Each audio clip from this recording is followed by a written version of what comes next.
campaign level. Is that needed right now with 80 days to go? Well, that's up to him. We're running our own campaign, and I've got to focus on how our campaign's organized, and it's going really well here. I mean, we had 1,500 volunteers over the weekend helping us to contact over 100,000 voters.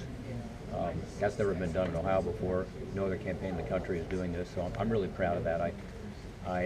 Jane and I are both just really grateful for those volunteers. I've got to visit a lot of them over the last few days because we've been going to some of our volunteer centers, opened one in Butler County yesterday, and particularly young people are really coming out in big numbers to help us. So we're excited about our campaign. We're getting a great response.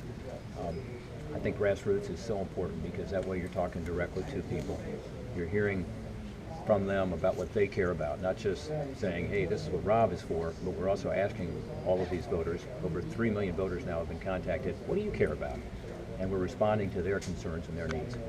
Senator, you've endorsed Mr. Trump for president, but have yet to appear on the same stage or even the same photo frame with him. Do you anticipate that happening before the election? I don't know. He was here in Ohio, in Youngstown, a couple days ago, but I had a long planned meeting with the FOP, the Fraternal Order of Police, who've endorsed me at their lodge in Akron, and so I was not able to be there. But I'm incredibly busy. I mean, for the next week and a half, we've got about 40 stops over about 25 counties, and so we're doing our own thing. We're running our own independent campaign. Randy, you've seen me in Cincinnati run these kind of campaigns forever. I mean, when I was in the House, I did the same thing. I ran a heavy grassroots campaign. Lots of yard signs, lots of bumper stickers, and lots of shoe leather, talking to people.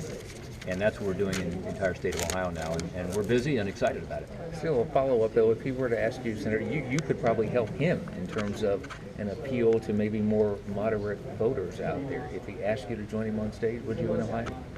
We'll see. I mean, I don't focus on the presidential because this is a Senate race and it's a really important Senate race, and I'm asking voters to choose between me and Ted Strickland.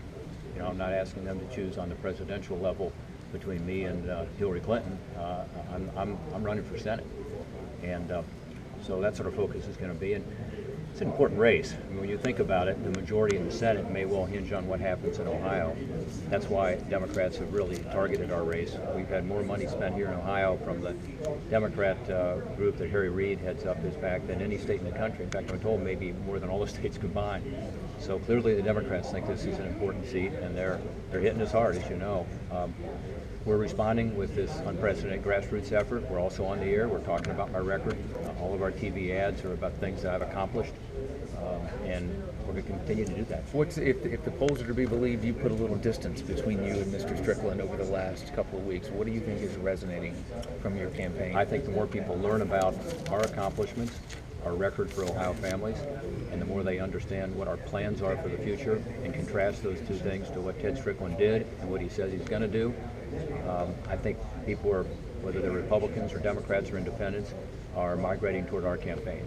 And I say that because I'm talking to people every day, and they're interested in moving forward. They're not interested in going back to the days when Ohio was 48th in the country in job creation, when we had double-digit unemployment, well above the national average, when we lost over 350,000 jobs. They want to see Ohio move forward. And frankly, what the Republicans did when Ted Strickland left office was begin to turn things around. They were left with an $8 billion deficit, unprecedented in Ohio, from Ted Strickland. They turned that around. Now there's a $2 billion surplus, and now we're top 10 in the country in job creation and on the way up. A lot of people want to see that in Washington, D.C. Let's deal with the debt and deficit. Let's deal with this weak economic growth.